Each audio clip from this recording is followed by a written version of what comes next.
नमस्कार, न्यूज 18 मध्य प्रदेश छत्तीसगढ़ देख रहे हैं आप। मैं हूं प्रशांत कटारे और सबसे पहले बात खरगोन से इस वक्त की सबसे बड़ी खबर की, जहां यात्री बस पुल से नीचे जा गिरी है और इस हादसे में अब तक 22 लोगों की मौत हो गई है। डोंगरगांव पुल से बताया जा रहा है कि ये यात्री बस नीचे गिरी है और यात्रियों से बस भरी हुई थी। करीब 40 फीट ऊंचे पुल से बस नीचे जा गिरी। मजिस्ट्रियल जांच के अब आदेश इस मामले में दिए गए हैं। तस्वीरें भी आपके टीवी स्क्रीन पर हैं। हादसे के बाद की तस्वीरें भी आपको दिखा रहे हैं। 22 लोगों की जान इस हादसे में गई है। खरगोन से ये दिल दहला देने वाला हादसा, यात्री बस दुर्घटनाग्रस्त हुई, पुल से नीचे जा गिरी। पुल से करीब 40 फीट नीचे गिरी है बस और खरगोन के डोंगरगांव पुल से बताया जा रहा है यह हादसा हुआ। नीचे गिरी है बस और 40 फीट ऊंचाई थी। हालांकि इस हादसे के बाद मजिस्ट्रियल जांच के आदेश भी दे दिए गए हैं। दुख भी व्यक्त किया है सीएम शिवराज ने और पीएम मोदी ने। मुआवजे का ऐलान भी किया गया है।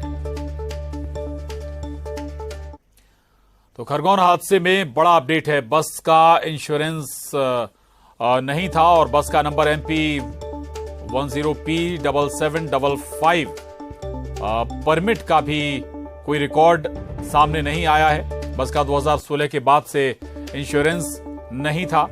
RTO की साइट पर बस का फिटनेस सर्टिफिकेट भी नहीं है और किसी तरह का कोई डेटा जो रिकॉर्ड में नजर नहीं आ रहा है इस बस से जुड़ा हुआ। बस नीरज सोहनी के नाम से रजिस्टर्ड है।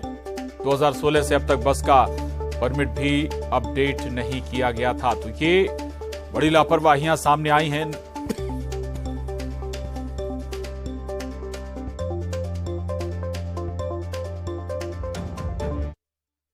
खरगोन हादसे में जो बस है, उस बस का आपको रिकॉर्ड हम बताने जा रहे हैं कि देखिए, परिवहन विभाग की जो वेबसाइट है उस पर उसका डाटा आपको यहाँ पर नजर आएगा।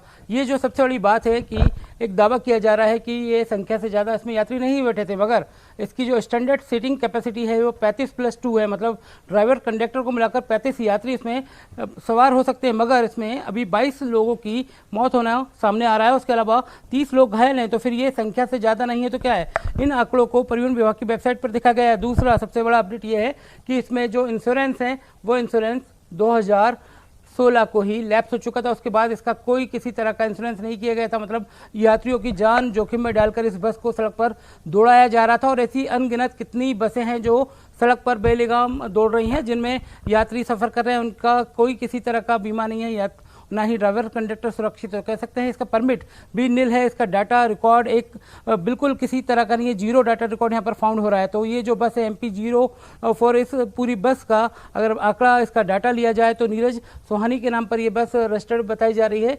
और इसके कई सारे जो डाटा होते हैं जो परिवहन विभाग को होते हैं, फिटनेस को लेकर, इंश्योरेंस को लेकर और परमिट, टैक्स, रजिस्ट्रेशन, ये सारी हिस्ट्री इसकी नील बताई जा रही है। तो कह सकते हैं कितनी बड़ी लापरवाही है। और परिवहन विभाग को और RTO को ये चेक करना होगा कि आखिरकार ऐसे कितने कंडम वाहन और ऐसे अनफिट वाहन सड़कों पर दौड़ते हुए यात्रियों की जान से खिलवाड़ कर रहे हैं। कैमरा पर्सन अजय तंवर के साथ जितेंद्र शर्मा, न्यूज 18 भोपाल। एक दुखद काफी घटना खरगोन में हुई है। सुबह 8:40 पर एक बस जो दासंगा और डोंगरगांव के बीच बैराड नदी है, वहाँ रेलिंग तोड़ के नदी में गिरी है। ड्राई नदी है। अभी 15 लोगों के काल कवलित होने की खबर है। 20-25 लोग घायल हैं। सभी घायलों को जिला अस्पताल में कराया है। पहली चिंता प्रशासन और शासन की उनके स्वास्थ्य को लेके है। मजिस्ट्रियल जांच के आदेश हुए हैं। 4-4 लाख माननीय मुख्यमंत्री जी ने सहायता राशि का कहा है। पूरा इलाज उनका फ्री होगा। घटना की जांच के आदेश दे दिए।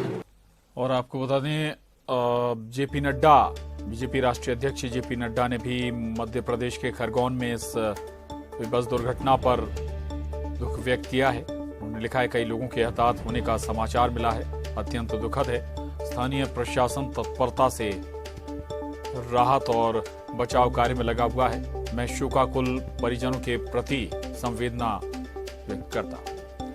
इतना नहीं, उत्तर प्रदेश के मुख्यमंत्री योगी आदित्यनाथ ने भी दुख व्यक्त किया है सोशल मीडिया के जरिए इस घटना पर। लिखते हैं, मध्य प्रदेश के खरगोन में एक सड़क दुर्घटना में हुई जन हानि अत्यंत हृदय विदारक है। मेरी संवेदनाएं मृतकों के परिजनों के साथ हैं, शोक संतृप्त परिवारों के साथ हैं। और केंद्रीय गृह मंत्री अमित शाह ने भी इस हादसे पर शोक व्यक्त किया है। मध्य प्रदेश के खरगोन में नदी में बस गिरने की घटना दुखद है।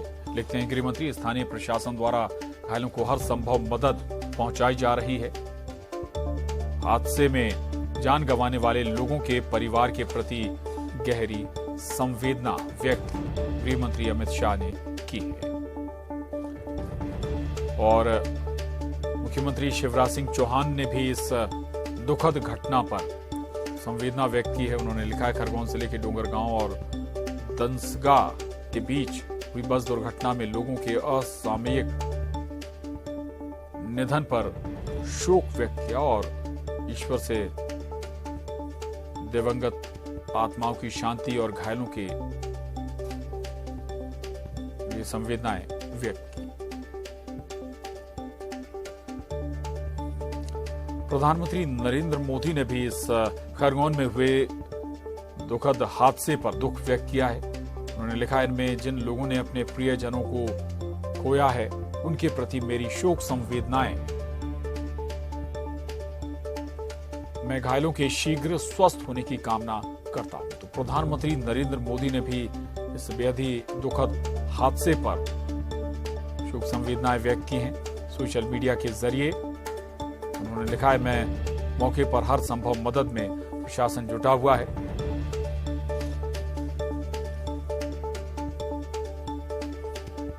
और राष्ट्रपति द्रौपदी मुर्मू ने भी इस हादसे पर दुख जताया है। बेहद ही दर्दनाक यह हादसा था और इस पर राष्ट्रपति द्रौपदी मुर्मू भी सोशल मीडिया के जरिए दुख व्यक्त कर रही हैं, शोक संवेदनाएं व्यक्त कर रही हैं द्रौपदी मुर्मू।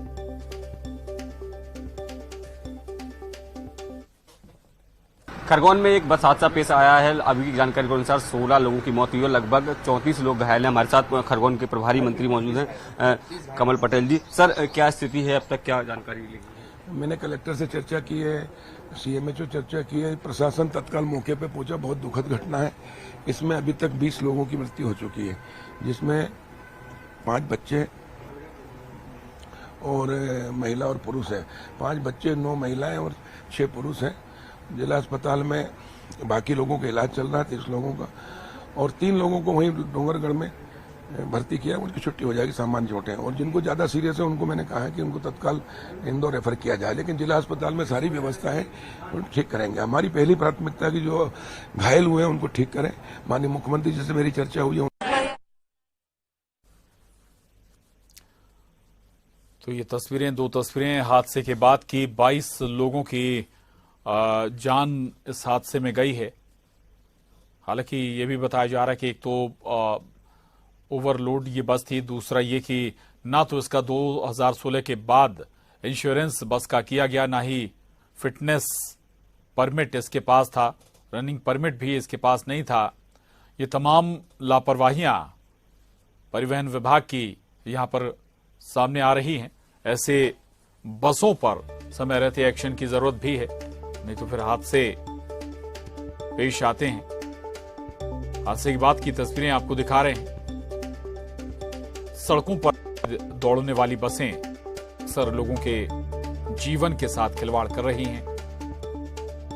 यह हादसा खरगोन में हुआ है और 40 फीट ऊपर पुल से जो बस थी वो सूखी नदी में जा गिरी है। बहुत ही दर्दनाक यह हादसा। 22 लोगों की असमय मौत हुई है, निधन हुआ है।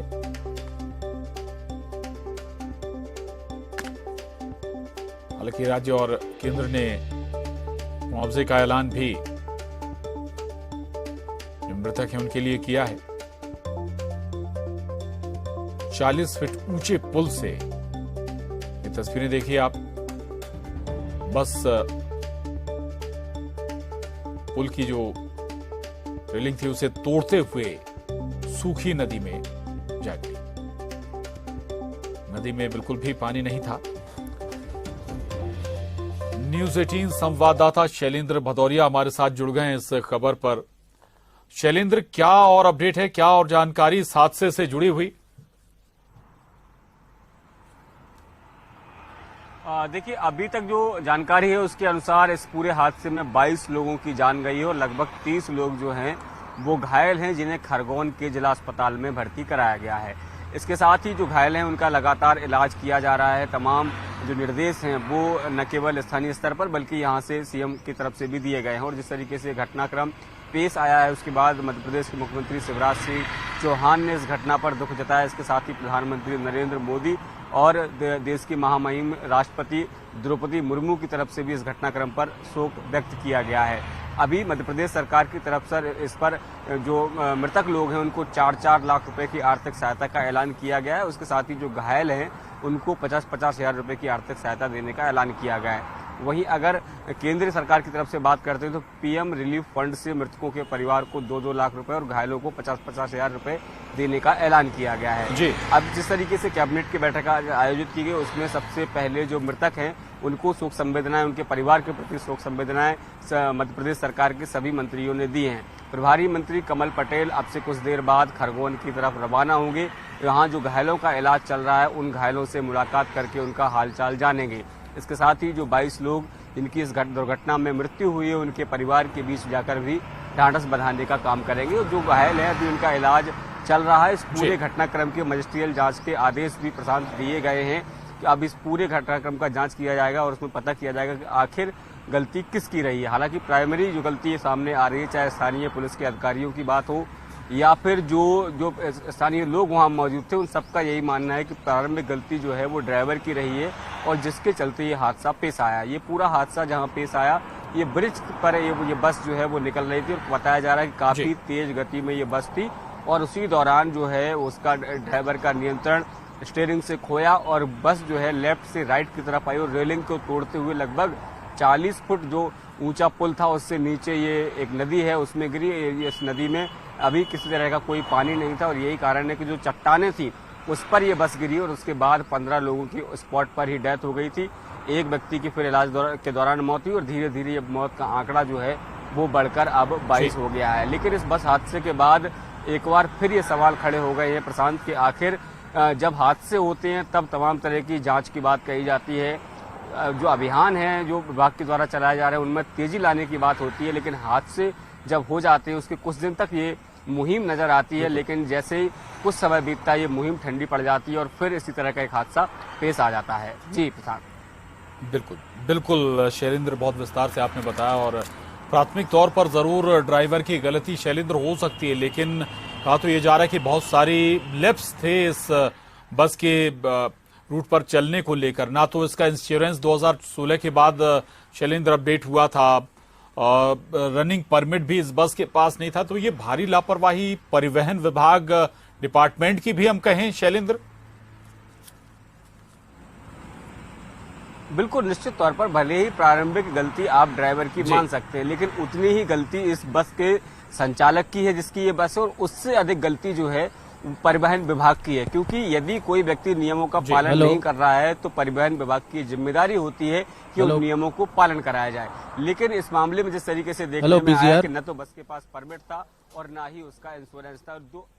2016 के बाद से ये इसका बस का परमिट नहीं था और इंश्योरेंस नहीं था, तो ये बताता है कि कितनी गंभीर लापरवाही संबंधित विभाग के द्वारा बरती गई है। यदि इस 5 से 6 साल के जो कार्यकाल गुजरा है इस दौरान अगर इस बस को रोककर कहीं चेक किया गया होता तो शायद ये घटनाक्रम पेश नहीं आता। जी जी बिल्कुल, संभव होता नहीं है अमूमन की कोई कभी चेक ही ना हो शैलेंद्र। इस तरह से कई बार जो सिस्टम है उसमें गहराई तक पैट किए होते हैं ऐसे संचालक, बस संचालक जो ना तो परमिट बनवाते हैं ना ही इंश्योरेंस कराते हैं।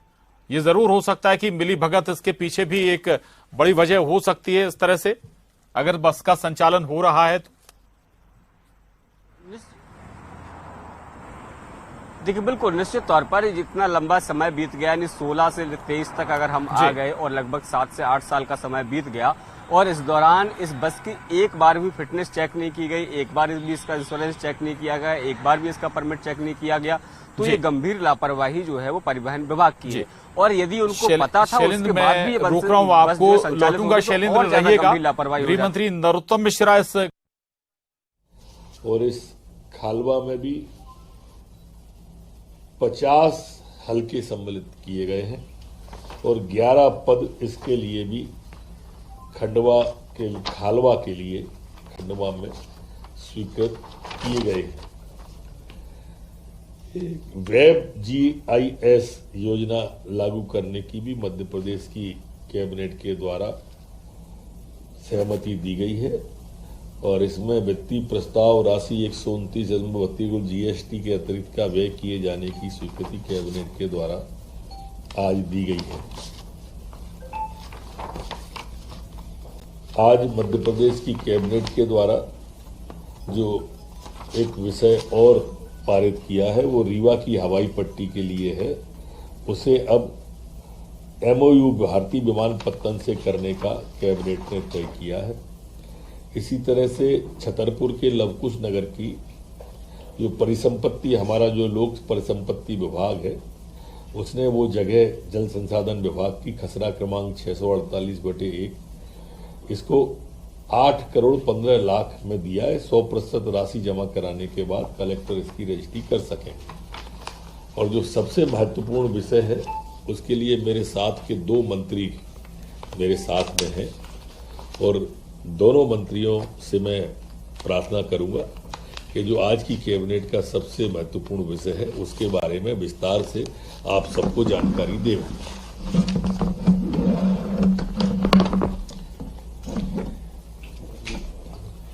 माननीय मुख्यमंत्री शिवराज सिंह चौहान जी गांव, गरीब और किसानों के मसीहा हैं। भारतीय जनता पार्टी की प्रदेश और केंद्र सरकार किसानों की सरकार है और इसलिए किसानों के हित में हमने आज कैबिनेट में महत्वपूर्ण निर्णय माननीय मुख्यमंत्री जी ने हम सबके सुझाव पर लिया है कि किसानों की जो गेहूं की खरीदी 10 मई आखिरी तारीख थी उसको बढ़ाकर 20 मई किया गया है। पहले 30 अप्रैल तक 0% ब्याज का लाभ अगर किसान जमा करता है पैसा तो उसको मिलेगा, उसको बढ़ाकर अब 20 मई कर दिया गया है, जिससे 20 मई तक जो भी किसान फसल बेचेगा उन सभी किसानों को 0% का लाभ मिलेगा। इसके लिए मैं कृषि मंत्री के नाते मुख्यमंत्री शिवराज सिंह चौहान जी का और कैबिनेट का धन्यवाद करता हूं कि किसानों के हित में बहुत बड़ा निर्णय लिया है। बाकी जो किसानों का कांग्रेस की कर्ज धोखाधड़ी, झूठी कर्ज माफी के कारण किसान ब्याज के बोझ में डूब गया था और बाकी किसान भी ब्याज उनके ऊपर हो गया डिफॉल्टर होने के कारण, उनका ब्याज भी सरकार भरेगी। उसके बारे में हमारे सहकारिता मंत्री अरविंद भदौरिया जी आपको बताएं।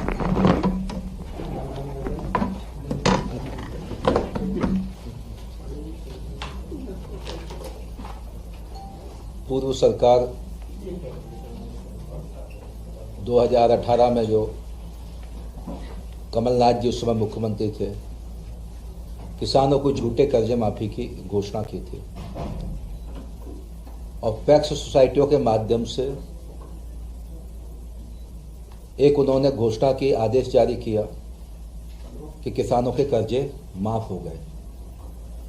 वस्तुतः जो पैक्स सोसाइटियां हैं, साख सहकारी सोसाइटियां हैं, ये कोई सरकार की सोसाइटियां नहीं होती हैं। ये गरीब किसानों के अंश पूंजी जमा करके एक पैक्स सोसाइटियों का गठन होता है सहकारिता के माध्यम से। तो ये 0% पे माननीय मुख्यमंत्री घोषणा है माननीय शिवराज सिंह चौहान साहब की, 0% पे हम खाद और बीज के लिए उनको पैसा देते हैं। कमलनाथ जी ने घोषणा करने के बाद जो उनको करीब 5600 करोड़ रुपए डालना चाहिए था पैक्स सोसाइटियों के खाते में, 1 पैसा डाला नहीं।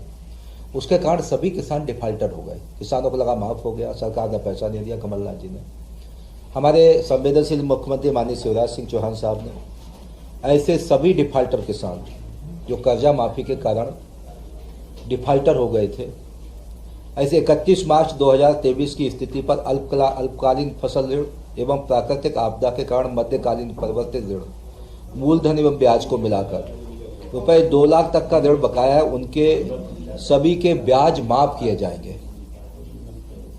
इस योजना के क्रियान्वयन से प्रदेश के सभी प्राथमिक कृषि एवं शाखा सहकारी समितियों के 11,19,000 डिफाल्टर किसानों के ऊपर बकाया जो ब्याज की राशि है लगभग 2123 करोड़ रुपए माफ की जाएगी पूरे प्रदेश में। यह ऐतिहासिक निर्णय मध्य प्रदेश के माननीय मुख्यमंत्री संवेदनशील मुख्यमंत्री शिवराज सिंह चौहान साहब ने आज कैबिनेट में निर्णय किया है।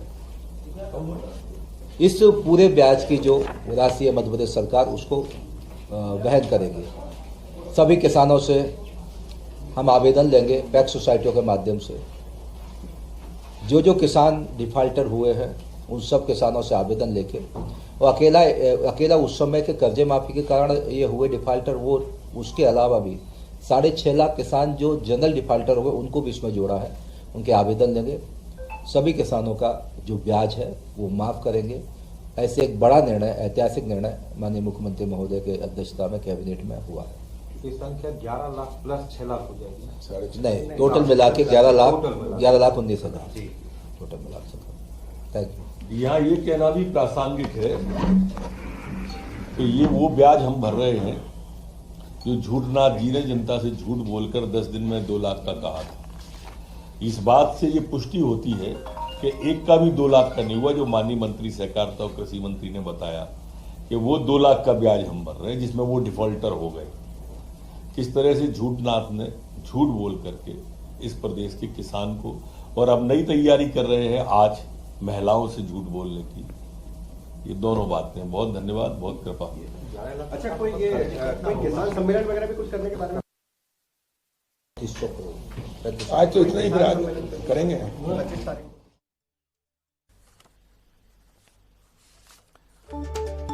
तो शिवराज कैबिनेट बैठक खत्म हो चुकी है और जो बड़े फैसले इस बैठक में हुए हैं उसकी जानकारी गृह मंत्री नरोत्तम मिश्रा देते हुए कृषि मंत्री कमल पटेल, सहकारिता मंत्री ने जानकारी दी।